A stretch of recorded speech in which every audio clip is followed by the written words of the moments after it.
funding anti-fracking climate activists to destroy U.S. energy independence. Russia has repeatedly hacked into the U.S. power grid, a big hack 4 years ago, right? Congressman Green, does Putin know the power grid is not ready to take on a flood of electric cars? It could collapse the system. Oh, of course he does, and now we have evidence that I think several $1 million have been routed through nonprofit organizations in Bermuda to basically attack our energy industry, to push the anti-fracking business and the environmentalist claims. So it's a huge, massive disinformation campaign from Putin. It's right up there with his involvement in our elections. And, you know, this whole Steele dossier stuff that was the nice shiny object that took the mainstream media, and a lot of them anyway, and a bunch of Democrats off track and distracted him while he was advancing his agenda. And Congresswoman, to the Congressman Green's point, electric cars are now less than 1% of all cars on the road. If all cars went electric, we need to double our electricity output. That means more coal and nat gas to power our electric grid. That's what powers 2/3 of U.S. electricity, Congresswoman.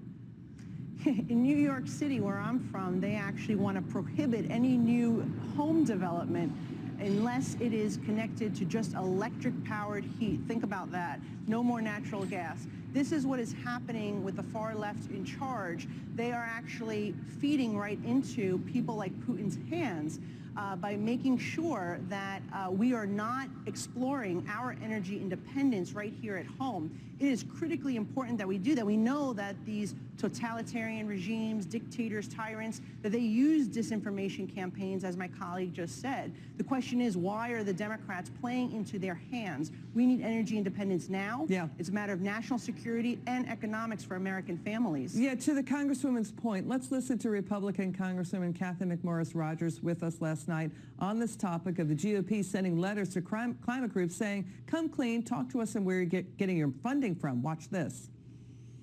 When I visited the Ukraine in 2015 with the Energy and Commerce Committee, the Ukrainians as well as NATO warned us that Putin, President Putin in Russia, was funding the NGOs, the non-government organizations, as well as other environmental groups that were opposed to fracking in Europe. We are asking questions of U.S. environmental groups due to a suspicious foundation in San Francisco and their ties to this foundation as to whether Putin also has been influencing American environmental groups to shut down American energy. Listen, you know, Russia's Putin, Congressman Green, has been really worried about U.S. fracking and energy for more than a decade. He feels it's a threat to Russian interests. You know, when U.S. fracking took off last decade, and oil prices dropped by half, that's when he sat up and took notice. Former NATO Secretary General Hillary Clinton has been warning about Russia funding propaganda against fracking and U.S. energy. What do you say, Congressman Green?